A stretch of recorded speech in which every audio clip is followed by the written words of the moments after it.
They left him broken. Laid out flat on the mat, shirt ripped off his back, bleeding, gasping, and Braun Breaker standing over him like he owned the place. Seth Rollins, the man who has carried Monday Night Raw on his back for years, got brutalized on national television in front of the entire WWE universe, and nobody came to stop it in time. But here's the thing that nobody is talking about today. Here's the part that the mainstream wrestling media is completely glossing over. While everyone is debating whether Seth is done, whether the Vision is unstoppable, whether Braun Breaker has officially become the most dangerous man in WWE, one man stepped forward. One man who just conquered a beast at WrestleMania 42, one man who just became the most feared superstar on the entire roster, one man who had absolutely zero obligation to say a single word reached out to Seth Rollins with a message that is going to change everything going forward. Oba Femi. And if you are not furious right now, if your blood is not already boiling about what happened on Raw After Mania, then you haven't been paying attention. So sit down, because we are breaking all of this apart tonight on Ring Rumble 1, and by the time this video is over, you are going to have thoughts so loud you will have to drop them in the comments.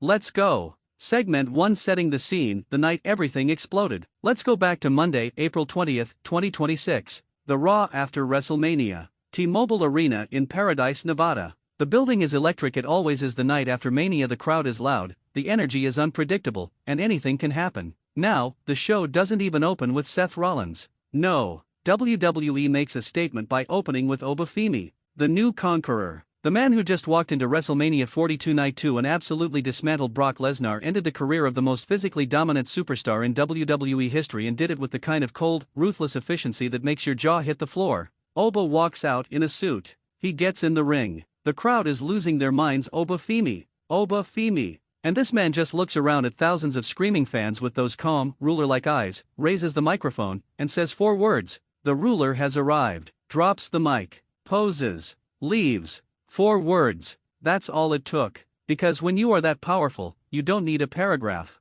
You don't need bullet points. You are the statement. The crowd erupted, not out of shock, but out of reverence. This is what the new era of Raw looks like, and Obafimi is at the center of it. But that moment of dominance and celebration was just the calm before the storm. Because later that night, Paul Heyman and the Vision were going to remind everyone that Raw still has a very real, very dangerous problem, and that problem has a name: Braun Breaker. Segment 2, the Vision promo and the brutal attack. The Vision, Logan Paul, Austin Theory, Paul Heyman, and their newly added enforcer Braun Breaker come out to the ring, and Heyman immediately starts running his mouth. Classic Heyman. He demands the production team remove Brock Lesnar from the Now section in the intro and place him in the Forever section. It's a power move. A symbolic burial. Heyman is telling the entire world that the era of Brock Lesnar is over, and the Vision is the new regime. Logan Paul tries to cut a promo, but the crowd isn't having it. They're booing him out of the building, which, honestly, is exactly what Logan deserves. And then Braun Breaker grabs the mic and does what Braun does best. He talks with the fury of a man who has something to prove. And what does Braun say? He looks directly into the camera and calls out Seth Rollins. But not as a challenge. As a declaration of war. He reminds everyone that a year ago, he became the leader of the Vision. Why? Because Seth Rollins had become too weak. Braun says he was the one who caused Seth's defeat at WrestleMania. And now, he is promising on live television to make Seth's life a living hell. Week after week. No mercy. No end. Just pain. Now, any other superstar in the back hears that and either waits for their music to hit or hangs their head. But Seth Rollins? Seth Rollins is not any other superstar. Burn it down. The lights go crazy. The crowd explodes. And Seth Rollins, fresh off a loss at WrestleMania, shoulder possibly banged up, every reason in the world to stand down, comes charging through the crowd and blasts Braun Breaker in the back with a steel chair. And he doesn't stop. He swings again. Braun is bleeding from the head. The crowd is going absolutely nuclear. But here is where things go sideways fast. Logan Paul and Austin Theory swarm Rollins. 2-on-1. They get him trapped in the corner and unleash. Seth is fighting back, but the numbers game is killing him. And Braun, bleeding, furious, looking like something out of a nightmare, is now stalking back toward Rollins with murder in his eyes. The Street Profits arrive and clear Theory and Logan, brawling them all the way into the crowd and backstage. And listen, we will talk about the Street Profits' return in a second, because that is a massive deal. But right now, back in the ring, it is just Seth and Braun. Seth hits a super kick. Braun catches himself. Seth goes for the stomp. Braun moves, and then comes the spear. A devastating spear. Seth crumbles. And Braun, blood streaming down his face, rips Seth's shirt off, leans down, and screams into his face. Look at me. I never needed you, you piece of trash. I'm going to tear down everything you've built. These people, the whole world, will remember you as a shadow of what you once were. And then another spear. Seth is out. Braun stands over him like a conqueror. This is not just a wrestling angle, people. This is personal. This is a man who was built by Seth Rollins, given opportunities, given a stage, given a vision, turning around and trying to erase the man who made him. That is the kind of betrayal that doesn't just make you angry. It makes you want to see someone get their revenge so badly that you tune in every single week just to watch it build. Segment 3: The Street Profits return and what it means. Now let me take 30 seconds to talk about the Street Profits because this is important context. Montez Ford and Angelo Dawkins have been gone since October. Creative issues. Kept off television for months. No explanation. No update. Just gone. And then, on the biggest Raw of the year, Raw After Mania, they walk back through that curtain and make a statement. They don't come back to a feel-good reunion segment. They come back as soldiers. They come back fighting. They stand beside Seth Rollins and go to war with Logan Paul and Austin Theory. This means Seth Rollins now has allies. This means the Vision is no longer dealing with a lone wolf. And this means the war between Seth and the Vision just escalated from a one-man guerrilla campaign into a full-scale conflict.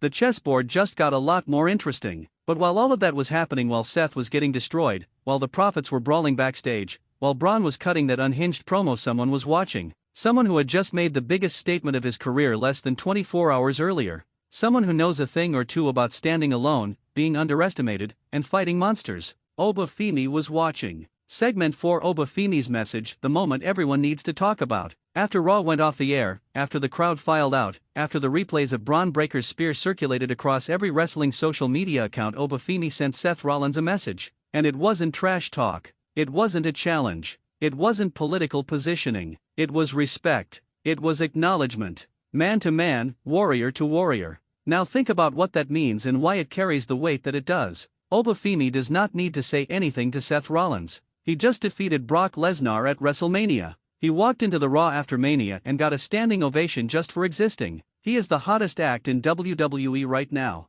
His trajectory is pointing straight toward the top of this company. Roman Reigns, the Roman Reigns, is already being rumored as Oba's next major feud. This man is on a rocket ship. He did not have to spare a single thought for Seth Rollins, but he did. And that tells you everything about who Obafimi is as a person and as a performer. Because here is the context most people are forgetting. Seth Rollins went out of his way weeks ago to set Obafimi up for greatness. When Seth was deep in his own war with Paul Heyman, when Heyman brought out Brock Lesnar as his weapon, Seth looked at the situation and said, "I am going to put Brock Lesnar on a silver platter for Obafimi." He essentially handed the ruler his WrestleMania moment. He created the conditions for Obafimi to slay the beast and become a legend. Seth didn't do it for credit. He didn't do it expecting anything in return. He did it because it was the right move, and because he knew what Obafimi was capable of. That is the kind of storytelling that makes WWE great when it gets it right. Two men with intertwining paths, both trying to destroy the same enemy, both understanding that sometimes you have to trust someone you barely know because the bigger mission demands it.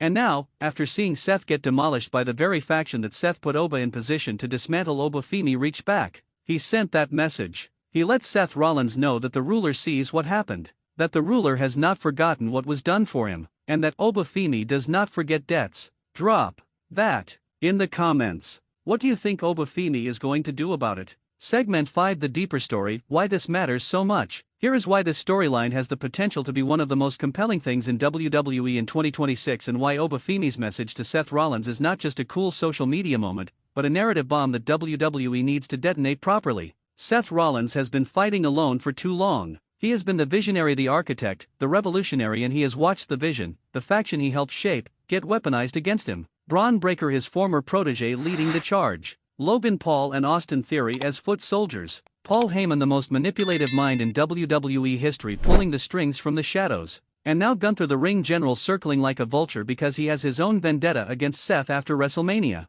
Seth is surrounded by enemies. And while the Street Profits arriving is a lifeline, what Seth Rollins really needs, what this storyline is quietly, brilliantly building toward, is a moment where the most dominant force on Monday Night Raw looks at the most vicious faction on Monday Night Raw and says, "Enough. Obafimi is a nuclear weapon. And right now, that weapon is unaligned. He just took out the biggest monster WWE had to offer. He has nothing left to prove to anyone except the people holding championships. And if the Vision, if Braun Breaker and Paul Heyman decide they want to insert themselves into Obafimi's world, or if Obafimi decides that the debt he owes Seth Rollins is worth collecting on, the entire landscape of Raw changes overnight. Think about it. Obafimi versus Braun Breaker. The ruler versus the destroyer. Two absolute physical specimens who have been on parallel paths, both connected to Seth Rollins, both operating in the upper atmosphere of WWE power, colliding over honor, respect, and war. That is a WrestleMania 43 match. That is a SummerSlam headline. That is the kind of collision that makes people remember where they were when they watched it.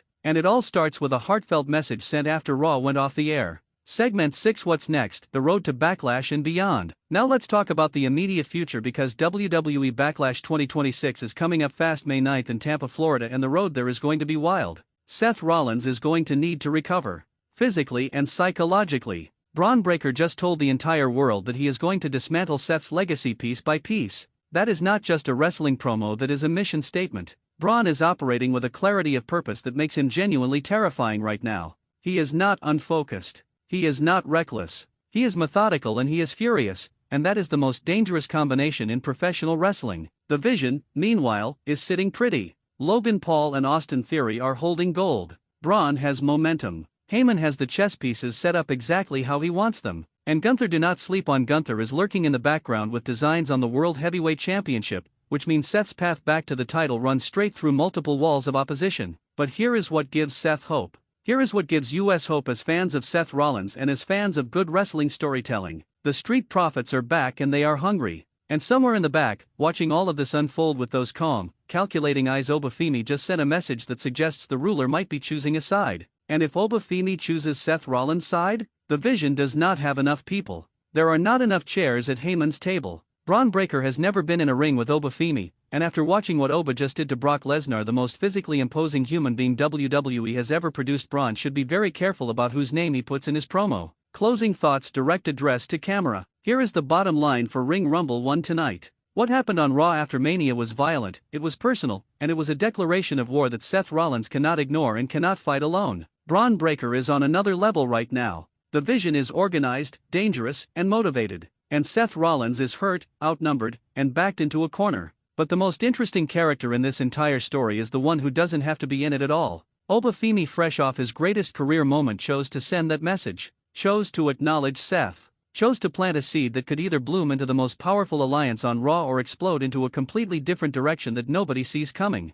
This is why we watch wrestling. This is why Raw After Mania is always the best episode of the year. Because the board gets reset, the pieces move in ways you did not predict, and suddenly a man you thought was only focused on his own championship journey is texting the most beaten down warrior on the roster with the kind of respect that changes the entire emotional landscape of the show. I want to hear from you. Do you think Obafimi gets involved in the Seth vs. Vision feud? Do you think this message is the beginning of an alliance? Or do you think Oba stays in his own lane and we are reading too much into it? Drop it in the comments right now. And if you think Braun Breaker vs. Obafimi is inevitable, smash that like button so hard the algorithm feels it. Share this video. Your wrestling friends need to see this breakdown. And if you are not already subscribed to Ring Rumble 1, what are you doing? Hit that subscribe button. We cover this stuff the right way, every single time.